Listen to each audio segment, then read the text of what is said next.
Salut à tous. Alors, en l'honneur de Yom Yerushalayim, le jour de Jérusalem, on va se plonger dans des documents d'archives fascinants de la guerre des 6 jours de 1967. Et honnêtement, cette exploration offre une perspective vraiment unique. Quand on lit les témoignages des soldats sur le front, on découvre un héroïsme absolument inspirant. Pour ces jeunes combattants, il faut bien comprendre que ce n'était pas juste une bataille tactique de plus, c'était l'accomplissement d'un rêve millénaire. Leur récit transpire l'amour de la terre d'Israël, porté par ce fameux verset « Si je t'oublie Jérusalem, que ma main droite m'oublie ». Mais au-delà du courage militaire, ces archives documentent des choses, disons, ahurissantes. Des anomalies de survie tellement improbables que les témoins oculaires eux-mêmes les ont classées bien au-delà de la simple chance. Et pour vraiment saisir l'intensité de ce que cette génération a vécu sur le terrain, il faut commencer par un témoignage de première main, qui franchement coupe le souffle. Imaginez un peu la scène, on est en plein cœur du Sinaï, les combats font rage partout, le sable vole dans tous les sens à cause des explosions. Et là, on a le sergent David qui se retrouve coincé à l'intérieur de son char en feu après qu'un obus anti-char les a frappés de plein fouet. À l'intérieur du blindé, la température monte à une vitesse tragique. L'équipage essaye désespérément de sortir, mais la lourde trappe en acier est complètement déformée par l'impact, elle est bloquée. Piégé dans cette véritable fournaise, ils réalisent que c'est fini, la fin est inévitable. Et face à la mort, leur réaction est profondément spirituelle. Ils acceptent leur sort et commencent à réciter la prière du Shema Israël, se préparant à livrer leur dernier souffle. Et là, à la fraction de seconde exacte où tout semble perdu, un truc tactiquement inexplicable se produit. Un deuxième obus frappe le char, mais au lieu de les achever, ce second impact frappe avec une précision quasi chirurgicale la porte bloquée et la force à s'ouvrir. Le sergent David et ses hommes bondissent hors du char en flammes. Et attention, ce n'est pas une légende urbaine qu'on se raconte, c'est consigné dans un rapport militaire officiel. D'ailleurs, ce type de phénomène porte un nom très spécifique dans nos sources. C'est ça qui est dingue, regardez cette catégorisation historique. Les documents qu'on examine utilisent littéralement l'expression hébraïque Nissim Gelouyim, ce qui se traduit par des miracles ouverts ou des miracles évidents. Les chroniqueurs de l'époque n'ont pas juste noté ça comme des coups de bol. Le volume impressionnant de ces histoires de survie, que ce soit au cœur de Jérusalem ou sur les lignes de front, a poussé ceux qui les ont vécues à y voir une protection transcendante. Pour ces combattants très attachés à la tradition, c'était vu comme l'intervention divine qui accompagnait la libération de la ville et la défense du pays. Un écho direct aux promesses de protection de la Bible. Bon, maintenant voyons comment ce phénomène s'est manifesté au cœur même de la population civile qui était extrêmement vulnérable. Là, le contraste est juste saisissant. On est à Jérusalem, à l'hôpital historique Shaare Zedek. La ville est sous un feu nourri, la tension est à son comble. Et soudain, un énorme obus d'artillerie tombe direct sur le toit du bâtiment. L'ogive transperce le lourd plafond, fracasse toute la structure et s'arrête net, juste au-dessus de la salle des nouveau-nés prématurés. Du plâtre et des débris de construction pleuvent littéralement sur les petits berceaux en dessous. Toute logique physique voudrait qu'une tragédie absolue s'ensuive. Et pourtant, le bilan consigné est de 0 blessé. L'obus n'a tout simplement pas explosé. Les démineurs de l'armée sont appelés en urgence et retirent cette énorme munition en toute sécurité. La ville entière était sous un barrage constant, et vous allez voir que dans les abris civils, les scènes étaient tout aussi stupéfiantes. Prenez le quartier de Bate Neitin.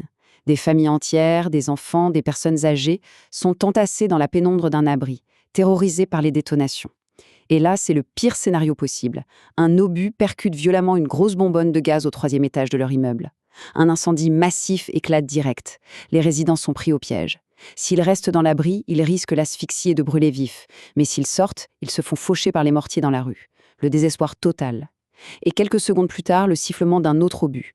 Et là, boum, il frappe inexplicablement et très exactement les grands réservoirs d'eau situés sur le toit. Les cuves explosent et l'eau tombe en cascade sur les balcons en feu, éteignant les flammes instantanément. Un sauvetage par un timing absolument parfait, enregistré noir sur blanc.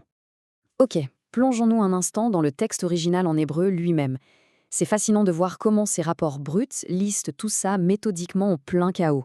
On voit ici la mention du bâtiment de la Histadrout à Jérusalem. Il servait de poste de commandement stratégique. En pleine opération, un obus lourd percute le toit alors que toute l'équipe de commandement est en dessous. La charge explosive est largement suffisante pour anéantir tout l'état-major. Et pourtant, contre toute logique balistique, le souffle de l'explosion part vers l'extérieur et épargne tout le monde. Mais ce qui marque encore plus dans ces archives, c'est la façon dont des objets profondément sacrés ont survécu au milieu d'une destruction totale. Ces histoires ajoutent une dimension hyper spirituelle à la bravoure des troupes. Regardez bien ces 3 incidents. Sur le terrain, un véhicule blindé prend un coup direct et s'embrase. Les soldats arrivent à s'extraire, mais le plus fou, c'est que le rouleau de la Torah qu'ils transportaient à l'intérieur ressort intact, pas même roussi. Ensuite, à la synagogue de Kiryat Yovel, des éclats d'obus déchirent le rideau sacré de l'arche, mais s'arrête net avant de toucher les parchemins à l'intérieur. Et à Méhacherim, un obus fracasse le plafond d'une salle d'études, fait un bouquin d'enfer et atterrit complètement à l'envers, sans exploser, juste à côté d'un livre d'études ouvert, une Guémara. Pour une nation qui se battait pour sa survie, voir ces textes sacrés préservés du feu, c'était un boost moral immense, perçu comme un signe évident d'accompagnement divin. Section suivante, feu et foi dans les blindés. La survie sur le champ de bataille. On va quitter un instant les rues de la ville sainte pour regarder de plus près ce qui se passait là où l'acier rencontrait le feu. Si on revient au texte hébreu original du sergent David dans le Sinaï, ça donne vraiment des frissons. C'est tellement émouvant de lire les mots exacts. Lorsqu'un obus égyptien a frappé le char, ils ont commencé à dire « Shema Israël ». Un miracle leur est arrivé. Pour les jeunes qui lisent ces récits d'héroïsme aujourd'hui, c'est une sacrée leçon. Ça rappelle que pour eux, cette guerre de libération, c'était pas juste physique, c'était ancré dans leur identité profonde. Et dans l'enfer de ces chars remplis de fumée, la frontière entre la mort et le salut se jouait à quelques millimètres près. Justement, en parlant de millimètres, écoutez le témoignage d'Itamar sur le front du Golan, près de Jalabina. Les combats y étaient d'une violence inouïe. Itamar raconte qu'il s'est plaqué au sol sous une pluie de feu et d'acier.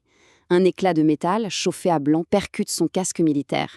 L'éclat traverse le métal résistant et rafle littéralement le cuir chevelu d'Itamar, et s'arrête net. La physique derrière ça n'a aucun sens. L'énergie cinétique qu'il faut pour transpercer cet acier aurait dû être fatale, mais elle s'est volatilisée juste au contact de sa peau.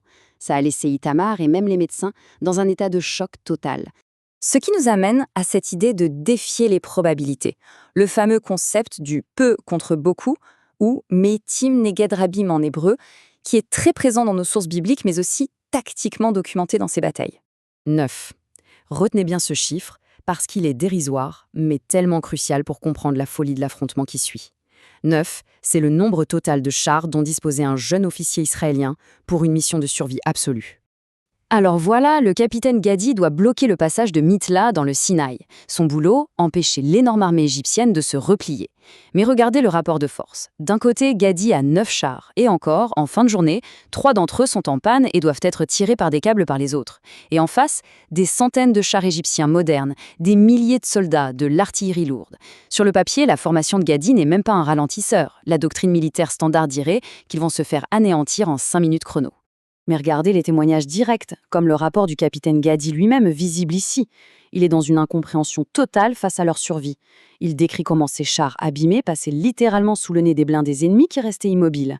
Il écrit texto « Je ne peux pas comprendre comment j'ai réussi sans qu'ils nous anéantissent. Ils nous regardaient chercher un chemin pour fuir, sans que je puisse expliquer pourquoi ils ne nous ont pas touchés. » C'est quand même fort. Le commandant lui-même, formé à l'analyse rationnelle, est le premier à dire que leur survie face à une armée entière tient du miracle inexplicable. Et cette statistique illustre brillamment ce déséquilibre, cette fois du côté de Jérusalem, à Tel el-Foul. Le soldat Yeshayahu raconte qu'environ 30 chars jordaniens Patton lancent une attaque massive. C'est un déluge de feu. Et quand la poussière retombe enfin, le score est mathématiquement improbable pour un combat frontal de cette taille. 17 chars jordaniens détruits et en feu. Et les pertes matérielles côté israélien, 0, pas un, seul char endommagé. Yeshayahu et ses équipages ont remporté la victoire, c'est indéniable, mais la façon dont ils ont traversé ce déluge sans une égratignure restait un mystère absolu pour eux. Comment ne nous ont-ils pas touchés? Pourquoi ne nous ont-ils pas détruits? Franchement, ces questions ne viennent pas de théologiens des années plus tard, ce sont les mots prononcés par les combattants eux-mêmes au milieu des décombres en 1967. Les documents qu'on vient d'analyser capturent un moment fascinant de notre histoire.